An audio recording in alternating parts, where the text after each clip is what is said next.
Across to him now for an update. Gallagher, now you have been there in the region covering events as they unfold for the past few days, and the weather has certainly already shifted dramatically.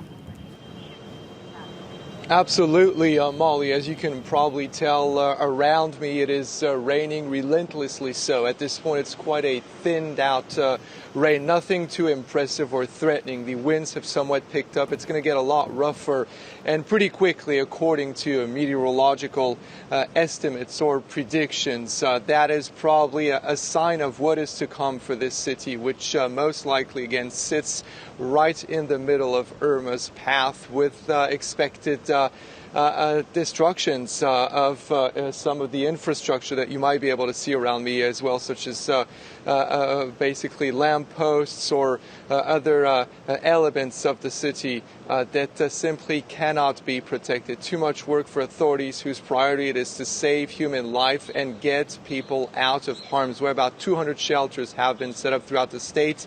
The latest figures we were given were that thousands, more than 10,000 people had elected to go into those. But again, at this point, there's absolutely no more sun. It is a very dramatic shift from what we have been witnessing for the past 48 hours, which were crisp blue skies, sunshine, high temperatures. It's gotten a lot cooler and certainly a lot darker.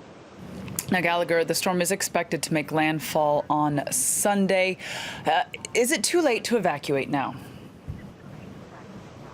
Well, it's difficult to tell at this point. Locals probably have a small window of opportunity, a few hours. It's difficult to predict how quickly Irma will get here. Remember that Sunday landfall is a prediction. This is not an exact science. Hurricane Irma has now been set back up to a Category 5 hurricane. It could speed up on its way out here. So this window is probably quickly closing, and that is why local and state and federal authorities have been so insistent for the past 48 hours, telling people to take this thing very seriously and to get out of their homes, low-lying homes or their cities on coastal areas as quickly as possible, simply because changing your mind at the very last minute after having considered the option of hunkering down and seeing these threatening skies is not a good way to go about it, because one of the worst case scenarios is to get in a car